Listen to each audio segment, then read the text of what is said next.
What's up, everybody? Welcome to the Reattack show. My name is Kowalczuk, your host, and I am with Chris Lee, also known as Leezus. Chris, why don't you go ahead and introduce yourself and tell me a little bit about your wrestling background? Guys, what's up? I've wrestled since I was a kid. Most people in the wrestling community know me from Oak Park. So I wrestled at Oak Park in Illinois, and then did my college wrestling in Wisconsin Whitewater. So long-time wrestler, long-time fan, probably watched too much wrestling. And yeah, man, excited to kind of break down this matchup today and kind of get into it.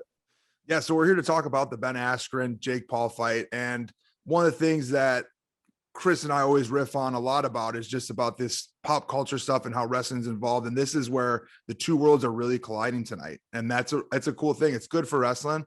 I know it's very gimmicky. It's not the biggest matchup as far as like skill-based stuff, but Jake Paul did knock out a NBA player, which I was shocked to see, unconscious. And I think this matchup's going to be pretty interesting. And obviously, as a wrestling fan, I want to see Ben Askren go out there and show up a YouTube star. But Leezus, you have some things to say about what your prospects for Jake Paul in this fight. Yeah, so I think leading up to this fight, I mean, I let it be known, right? I was like, Jake Paul is going to knock out Ben Askren, right?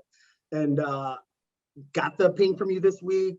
Hey, you want to jump on the podcast? Had an opportunity to look into it, watch some other fights, and like, I'm more bullish now that Jake Paul knocks him out. So as I'm breaking down this fight, I think, and there's so many interesting storylines and so many things that need to be resolved. So we can kind of see, like, is Ben going to wear him down? Is Jake a good boxer? Was the Nate Robinson knockout a fluke? And as I'm thinking about all these things, I think the first thing that I start with, right, what's the basis, is thinking about inactivity. And you may not think about this. You may not think that like Jake is the more active guy, but as I'm looking at Ben, a couple things. I want to take it back to 2017. He has his last fight in one championship, retires after the fight. That's a 57-second fight with Shinya Aoki, right? So less than a minute, comes and he fights Robbie Lawler in his first UFC bout, getting manhandled, by the way. And that ends in the first round.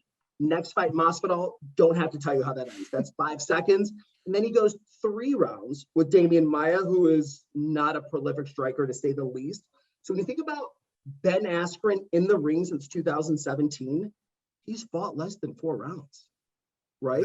That's crazy. That's insane. And for someone that's 36, timing, activity, being in the ring rhythm, like all these things come into play. So I think a lot of people think about Ben as he's got more fights, he's 19-2, he's more seasoned, he's more experienced. Since 2017, less than 4 rounds. And I think that's going to come into play in tonight's fight. 100%, right? That activity level of not being able to being in competitions. We also saw he wrestled against Jordan Burroughs, which ended up being a gimmick, right? Because he just got absolutely murdered in the Beats and Streets event. And I want to see Ben Askren, for the pride of wrestling, just destroy this kid. But this is a kid who does have an athletic background, a small athletic background, but he did wrestle in high school. He does look built up a little bit, right? So he does look like he knows what he's doing. And at least the clips they put out, produced or not, it looks like he can strike pretty well. So I do think it makes a very interesting matchup.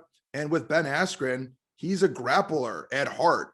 And so this is why this is interesting, because no one really knows what's going to happen. And Ben's the Olympian, but he's also 36. Right. And so I just want to see what's going to happen in that standpoint. And also, I've heard a lot of rumbling back and forth. Jake Paul came out yesterday and said that part of Ben's contract says that he can't use any wrestling techniques or grappling or MMA. Ben came out and said that's not true at all. I believe Ben. I believe that Ben's telling the truth on that. But Chris, you think that Ben's going to pull anything out, any antics out tonight? So antics, no. Do I think grappling and his MMA background come into effect? 100%. If you're Ben, you can't sit out on the outside and let Jake Paul pick you apart. You know, Jake Paul he's a 2B fighter, right? And he's not going to do anything. It's jab, right hand, doesn't really throw a lot of hooks, doesn't go to the bodies. Like, he's not going to surprise you. You know, like, if he catches you, it's going to be the right hand. So Ben has to find ways to close the gap. Right? And what does that look like? Is he trying to get inside? Is he trying to get to a clinch position? Is he trying to have Jake Paul carry his weight? If you're Ben Askren, you have one path to victory in this fight. You're not the better fighter. You're not the technical fighter. You're not the younger fighter. You're not the stronger fighter. You're not the faster fighter. Like, you have to wear him down. And I think that's where the ring rust comes into play. Because when you look at the third round of that Damian Maia fight, he looked gassed. For sure. Right? Like, he gets the takedown. Maia goes omoplata, sweeps him, and then he passes Ben's guard relatively easy. And I get it. Like, Maia's a world champion. His jiu-jitsu is world class. But you can't have your guard pass that easily. And then essentially he literally gets tapped out shortly after that. So I think the ring rust comes into the play. I think for an 8-round fight for either of them is a lot to ask, just based on Jake Paul's boxing experience, thinking about MMA's, Askren's MMA experience and what he's done since 2017. It's an uphill battle. Let's see whose conditioning carries. And I think as I'm thinking about the second point, let me put this into context. This fight was signed on December 22nd of 2020. Petey, Ben had hip replacement surgery September 1st. September 1st. Crazy. Who cleared this guy? Who cleared this guy to train? Who cleared this guy to spar? Who cleared this guy to fight? We're 7.5 months since September 1st. Like, that has to come into play, right? Yeah, I would think so. I mean, like, hip surgery, hip replacement, right? He's 36. Having your hips replaced means something. 100%. Having your hips being that broken down at that age because of all the wear and tear he's put on his body through wrestling, through MMA, and through his one career. And obviously, the end of his UFC career, it was the tail end of his competitive fighting career as far as a mixed martial artist. I think it was just a couple 2 years too late. If they get him in his prime, when he was at one, he would have been a legitimate contender for a title. And he was a legitimate contender for a title shot before Masvidal knocks him out. So it's interesting to see because he really doesn't have hands either at all. 100%. Right. And you look at his body and he's kind of like a soft body, but it's always been that way. He's always been very deceptive in the way he looks, and his athletic ability isn't really prevalent when you look at him. Right. It's kind of like Tom Brady is.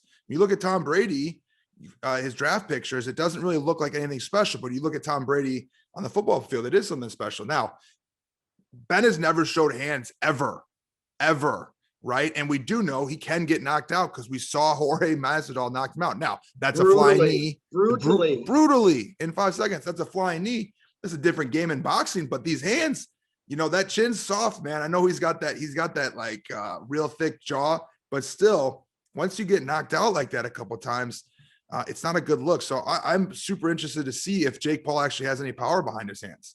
Pete, what's the chance if this plays out like that Simpson episode where Homer just keeps getting punched and punched and punched and punched, and the guy gets so tired that then he knocks him over? Like, are we going to see Askren get mauled for 6 rounds, 7 rounds, and then just come on when Jake Paul's punch himself out and essentially just take over maybe the last 2 rounds and maybe potentially stop him? I mean, that's the path to victory. For sure. I think if it goes long, it's more in Ben Askren's favor, because I do think that he knows what it feels like to be in those deep waters where Jake Paul doesn't know what it's like to be in those deep waters. And here's the thing too. I do believe that it is a real fight. I think they both want to win. I think that Jake Paul's taking it seriously and Ben Askren's taking it seriously. Now, Ben Askren, they came out $500K for him to go fight Jake Paul. Fantastic. Congratulations. Congratulations, man, for making money as a wrestler. Right, for finding a path to make money as a wrestler. And the thing about Ben is that he can chirp dudes as good as anybody. So he's made the trolling part of this super interesting, because the conversation that we were talking about before is, will he have any antics? And I think he will do something to mess with Jake Paul's head, whether it's a spinning back fist, whether it's catching him with an elbow, or just grabbing his leg one time, or a little foot sweep. It's something. DC was out here saying that he'd like to see him hit a Steve Mocco foot sweep, which would be interesting. Something like that. So you say it looks like they're both taking it seriously. Like, when you look at the reports coming out of the camp, you're seeing Jake Paul sparring with Bellator lightweights and contenders down there. I think he's doing the work. I want to think about the context, right? When we talk about the ring rust, when we talk about the hip replacement surgery, when you see the weigh-ins yesterday, you got to be worried, right? Ben Askren gets on the scale and I'm like, oh, he has diabetes for sure. Like, are you kidding me? His body looked like a melted popsicle. It's one of the worst physiques I've ever seen for a professional fighter. And it's one thing to say, hey, he's not built at 170. That's one thing. He weighed in at 191 yesterday. That's 191. That's his walking around weight. Like if Yeah. you're not stressing your body in a way, if you're not the miles, the sparring, the bag work, the mitt work, if you're not putting that type of stress on your body so that it's forced to change and you're walking around at your regular weight, 191, that's not a good thing, right? And then the ring rust comes into play. How much did he do road work? How much did he run? How much did he spar after hip replacement surgery? If you're thinking that his path to victory is his cardio, he may have the worst cardio. Like, we don't know. It's gonna get resolved tonight. We'll find out. But I don't think he's gonna be able to push the pace. And I'm anticipating ugly fight, a lot of clinch work. Like, how do I slow him down? Do some dirty boxing on the inside so that Jake can't get off. But when you see 191 on the scale, when you see that body yesterday, you couldn't have been as confident as you were a month ago. No, and the one thing I would say is that it's Ben Askren. I mean, that's what he's always looked like. You look at him between Robbie Lawler, you're going to say Robbie Lawler, right? And he did get mauled. Ben Askren did get mauled for a couple rounds, but then he pulled it off. So I see where that may not be a factor for Ben, because that's what he's always looked like. When he was beating Jake Herbert in college, whooping him, he looked like this too. I mean, he looked more in shape, obviously, because he's working out every day. But I would imagine that Ben Askren isn't trying to go get beat up by a YouTube star. Now, maybe he is, because 500K, man, like, listen, I'd probably fight someone for 500K, you know, like what YouTube star wants 500K. Were you fighting for 500K? I would take Brock Lesnar. Give me Brock Lesnar. I'll fight Brock Lesnar for 500K. I won't fight Gable Steveson, though. I'll fight Brock Lesnar for 500K. Now, maybe I would fight Gable Steveson. It'd be terrible. It'd be terrible, but I'd take a punch. You know, he knocks you out, then he does the backflip over you. Like, that's a poster I want hanging in my room tonight. You know? Perfect. I'll wake up. It'll be fine. You take me to the hospital. A week later, I'll be good to go. And then I'll be on my my big old truck will be purchased instantly with that 500K. With Ben in this fight, I think it's interesting. I think I'm really excited to see what actually happens. And I'm glad we actually got to this point where it's going to happen. It was rumored that Jake Paul was looking for someone else to fight. Now, what happens to Jake Paul if he does knock him out? What happens? Where does he go from here? Who do you think he could fight next? Where he goes, same trajectory as, what is it, Dogecoin? He's the Bitcoin of YouTube fighters. He's going to the moon, baby. That's where he's going. I think, there's some interesting things that happen if he wins this fight. And again, I'm on record. I predict that he will win this fight. He's the better fighter. He's the faster fighter. He weighed in at 190 and a half, but he looked cut up. And, you know, like when you weigh in and you're down a little bit, you've been running, you've been working. I think he comes in between 200, 205. But if he wins this fight, I mean, he sets himself up for some very interesting fringe MMA matches, right? In the boxing ring, you hear the name Dylan Dennis, right? You hear Connor's jiu-jitsu coach. They've had the back and forth. There's been some, at this point, I think they're Eskimo brothers and have hooked up with multiple girls that are the same. But they've had the back and forth where they're posting pictures. There's bad blood there. I don't see Dylan being really active in Bellator. So if the money's right and you're Dylan Dennis, you got to take that fight, right? Yeah, I think Dylan Dennis is perfect because they have been setting up. Jake showed up at his training site, was throwing toilet paper at him and called him a piece of shit. Hilarious. Absolutely hilarious. And this is why, you know, Chris, you and I were going back and forth when this was starting to really get publicized and Jake Paul was pushing his YouTube channel to just this stuff and all of his content to this.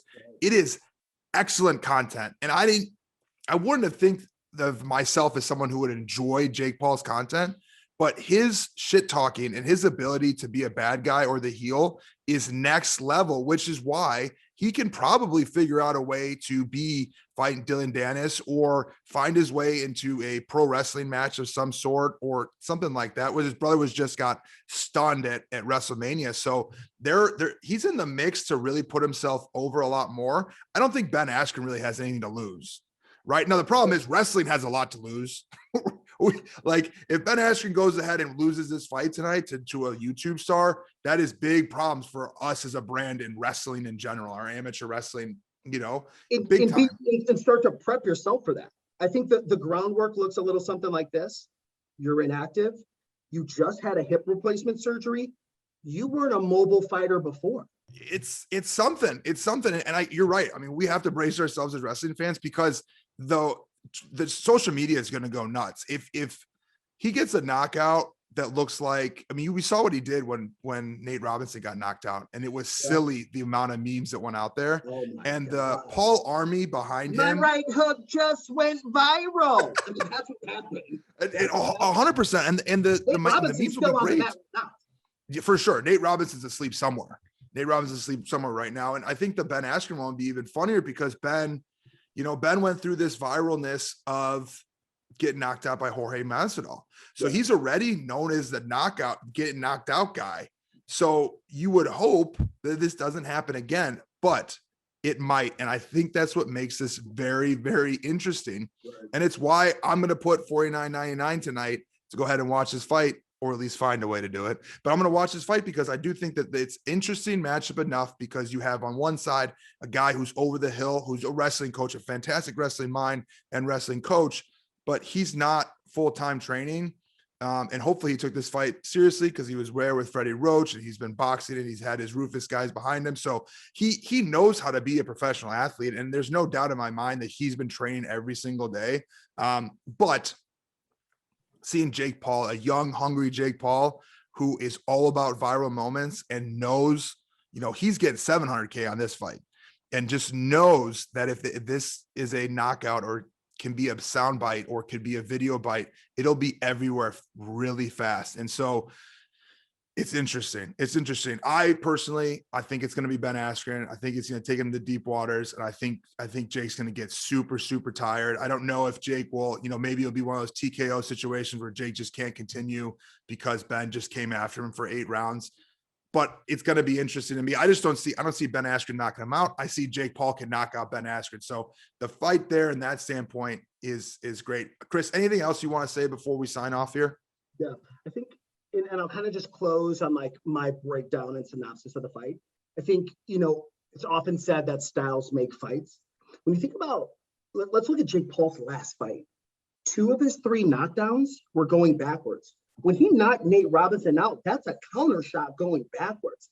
Now, why is that important? What's the context of that? Why is that important for tonight?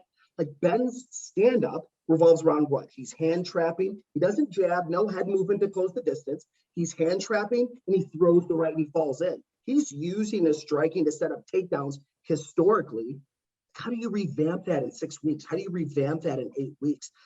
The longer the fight goes on and the more that Ben strikes, I think you're going to see him walk into a shot. Now, Ben's never scored a knockdown on his feet. He's never scored a knockout on his feet. Most of his stoppages have come from ground and pound and things like that. Jake Paul has some serious pop in that right hand. And I just think that if Ben charges in, he's going to get caught with a counter shot. It could be a lazy jab that he lays low, and Paul's coming over the top with the right hand. But Jake Paul's shown an ability to effectively use feints, movement, use his feet. When Nate Robinson was rushing in the first round, he was backing up, and he catches him with a beautiful right hand when he's by the ropes. That is the worst case scenario for Ben Askren. Ben Askren wing shots. He puts his head down. He comes in like a battering ram. He's used to historically using that stand up to set up his takedowns. When you have to actually box to stay in there, there's no takedowns. You have a more upright Muay Thai posture that's dependent on hand traps. It doesn't bode well for his style to fight Jake Paul. And I think, unbeknownst to the wrestling community and sad enough for the wrestling community, he gets caught with a right hand coming in. And I think that it ends in the 3rd round. It's going to be a fight. It's going to be interesting. And I'll be tuning in tonight for the Ben Askren versus Jake Paul fight.